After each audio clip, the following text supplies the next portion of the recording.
it's time for another short video update. We're here in Virginia at Gwen's mom and dad's house, enjoying some amazing fall weather. I don't know that it gets any better than it is today. It's just absolutely beautiful day. Yep. Kids are running around. Watching the leaves change color almost every day, so it's a beautiful time of year. My favorite time of the year, I suppose. I think as I'm getting older, I'm enjoying this time of year more than I used to. So this past week, early in the morning on Sunday morning, I preached live streaming, translated into Urdu, and broadcast into Thailand and into Pakistan. That was before we went to church at Temple Baptist Church in Madison Heights. They've supported us now for more than 2 decades, and we sure are grateful for their faithful prayers and for their support. We had a great time there. We did, and it's a special church for me to go to. It's the church I was baptized in, and I got to see people I knew, my former piano teacher, and this sweet couple that I had known while I was there that had a really big impact on my life. So it was a fun morning. Yeah, everybody there knew Gwendolyn a lot more than they knew me, and it seems to be that way most places that we go.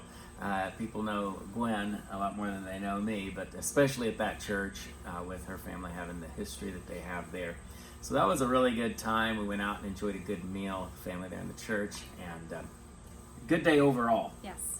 So then after that, what did we do? Well, we came back here and homeschool, trying to catch up. Actually had a really good week, school for the kids. Yep, William's been working on learning more songs on the ukulele, so we've enjoyed listening to him at times. So we have a special prayer request. Gwendolyn's cousin, who's really more like a sister. I'll let you say what's going on. Yes, her name is Michaela. Actually, she and her husband and a daughter and a grandson and also an aunt of mine, all in the same family, have had COVID for about a week. Yeah. But my cousin Michaela, she has rheumatoid arthritis and just different things that have caused her to have a harder time with COVID. And she was admitted into the hospital today because of low oxygen and a high fever. So please keep her in your prayers, and the rest of her family as well as they're recovering, but especially for Michaela. Yeah, we haven't been around any of her family, and so we haven't been able to visit with them. But we also haven't been exposed to any of that. And the Lord's really been good to us as we've traveled around. It seems like we're just missing it, and we thank the Lord. And it's because of your prayers for us, and we think we possibly had COVID back in Asia before we came to the States. But we're still being as careful as we can be all along the way. So that's it for that, right? Yes. Okay, well, this is the first part of October. It's the last quarter of the year. Believe it or not, Christmas is less than 90 days away. And we have a very big project that we want to introduce to you and challenge everybody that watches our videos. Over 150 people watch our videos almost every single week.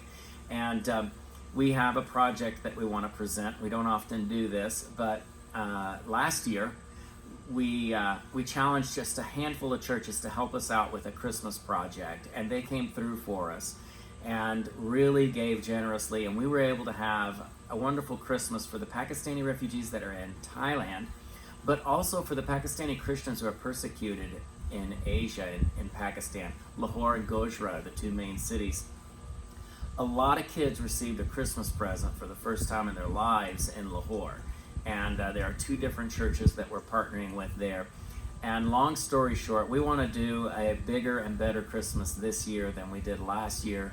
We haven't promised them anything or committed to anything, but we really want to do something big for them. Now, they don't just do Christmas for themselves. They use this as an opportunity to have an outreach into the community for the rest of the world to see Christians celebrating the birth of Christ. They'll have skits where they do drama about the different scenes of Christmas and what they mean. Guest speakers will come in and preach. They'll have an all-day celebration, usually on a Friday before Christmas, and they will preach the gospel. They'll have a full meal where they'll feed everyone there. One of the churches had about 300 people in attendance last year, and they actually blocked off a street. They gave out bags. What were some of the things that were in the bags? Well, it was, since it was being such a cold winter, they got hats and gloves and scarves, and then they had supplies for school and different types of food and snacks in their bags as well. Yeah, and a toy. They each got a toy, and they had gifts for boys and girls. And, these folks are in poverty, just outright poverty. And so for them to receive any kind of gift is real exciting. I remember I was in a church service there in Bangkok, and I just got up. I was going to preach, and I said, I just made the statement, Christmas is coming. And, the ladies in the church, grown women, were so excited. They began to clap their hands. And if you're a Christian who's persecuted, hiding out in a city like Bangkok, and you hear Christmas is coming, it means a lot to these folks. And so I'm just going to challenge you all, please help us. Don't send us money for Christmas. We want anything that is given to go straight into these families that really need it. Our kids are in agreement with that. We want to help them as much as possible. So there's two ways that you can give to this. One of them is click on the link below in the description of this video, on the YouTube video. There'll be a page to the PayPal, and you can just use a debit card and give through that.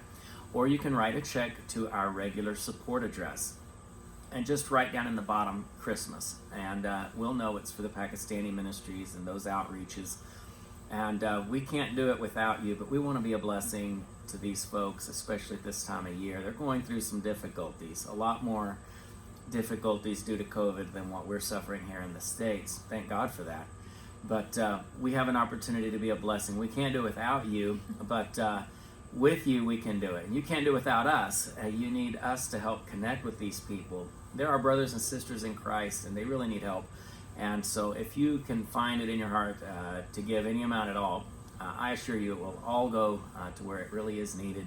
And I'm looking forward to making a video here in about 3 months, maybe right after Christmas, and being able to present it to you all as the success that we had at this Christmas time. So a very early Merry Christmas to you all, and thank you for giving. I want to thank you ahead of time for participating in this. And if you're not able to give, then pray that others will be able to give, and that we'll be able to have a great Christmas for these folks in Pakistan and there in Thailand also. So is that about it? Until next week, I'll be updating the video every week. If you do not want anyone to know that you have given, just put anonymous on there, and we'll make sure and not let that information out also. But give if you can, and it'll go to a good cause, and we sure appreciate it. So until next week, thank you all again for your faithful prayers and support. God bless you.